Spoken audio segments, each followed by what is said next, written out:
Tadi ada pernyataan dari Wakil Ketua Umum PKB Jazilul Fawait yang bilang, yang menganggap bahwa selama ini PDIP berupaya ingin merusak hubungan antara Pak Prabowo dengan Jokowi. Mungkin ada tanggapan soal itu? Iya, mungkin dia bangun kesiangan ya, sehingga tiba-tiba menuduh PDI Perjuangan mau misah Pak Jokowi dengan Pak Prabowo.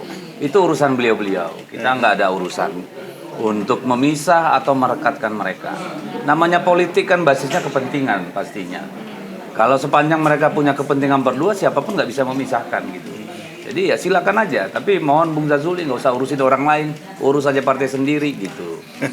Artinya PDIP melihat ada kepentingan PKB juga dalam dua orang. Iya, dia bangun kesiangan kalau menurut saya. Tiba-tiba ngelindur ngomong kita mau memisahkan Pak Jokowi dengan Pak Prabowo. Kalau mereka punya kepentingan akan terus menyatu. Begitu kepentingan berbeda pasti akan memisah sendiri, nggak ada urusannya dengan kita. Jadi salah kaprah bahwa Jazuli bilang itu PDIP mau memisahkan Jokowi dengan Prabowo. Ya Jazuli ya. Jazilul siapa lah dia, namanya aja susah apalagi omongannya. Artinya selama ini hubungan antara Prabowo dan Jokowi itu berdasarkan kepentingan. Lah, di politik ada berdasarkan belas kasihan, kan nggak ada ya. Pasti kan ke politik itu soal kepentingan. Di samping itu politik biasa. Politik yang adiluhur itu kan berdasarkan moral dan keberpihakan. Tapi kalau mau melihat soal ini kan soal politik. Ya, jadi kalaupun ada yang memisah antara Pak Jokowi dengan Pak Prabowo, ya di antara mereka berdua tidak akan ada orang lain. Kalau tadi yang tanggapan soal Pak SBY bilang jangan ada matahari kembar. Ya matahari memang cuma satu, kalau dua bisa terbakar ini bumi. Ya itu kan natural. Ya jadi bahwa jangan sampai ada matahari kembar, iya. Kalau ada dua matahari kiamat. Itu secara alam semesta ya. Secara politik nggak tahu lah, tanya Pak SBY lah pengalamannya. Tapi merujuk soal yang tadi nggak sih? Yang mana? Yang tadi Pak antara Prabowo dan juga Pak Jokowi. Kalau saya menganggap dan berharap kita hanya punya satu matahari. Cuma ada bulan yang pengen jadi matahari itu kan biasa lah.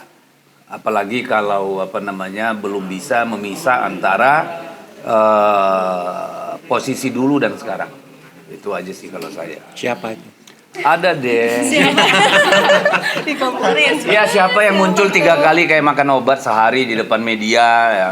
Yang dikunjungi jadi situs wisata kan udah tahu semua lah. Oh, iya. Mungkin maksud Pak SBY ke sana, tapi dugaan saya. Yang pasti kan Pak SBY mengingatkan berdasarkan pengalaman beliau bahwa dalam satu negara harusnya, apalagi ini sistem presidensil, ya bahwa sebaiknya pemimpin tertinggi itu ya cuma satu, dan setahu saya sih sampai sekarang cuma satu. Bahwa ada yang berupaya-upaya, ya iya namanya juga usaha ya, kasihan biarin aja. Oke, cukup lah. Udah cukup. Solusinya pertemuan Pak Prabowo dengan Ibu ini kan sudah 2 minggu. Oh nanti pada waktunya itulah takdir. Pada waktunya. Pada waktunya itulah takdirnya. Kapanpun itu terjadi itulah waktunya. Belum dalam waktu dekat Belum ada ini. tanda-tanda. Kapanpun terjadi itulah waktunya. Peluang di hari ulang tahun Gerindra nanti mungkin. Apa? Ulang tahun. Nanti kita tunggu kan belum kan? Tanggal 16. Iya kan, tunggulah nanti tanggal 16 pagi. Oh gitu. Oh pagi, oke. Loh, ya kan jadi apa enggak kan? Ibu udah balik belum? Ibu udah balik Setahu kapan? saya belum. Ibu kapan balik? Rencana pulang apa? Rencana Tanggal pulang ibu kapan? 19, tanggal berapa Mas? Kita belum tahu ya. Iya. Dengar sih pulangnya sebelum Sebelum tahun. Iya, kalian lebih tahu dari saya kalau itu ngapain nanya lagi ya. Kayak gitu kok tanya. Udah ya. Terima kasih.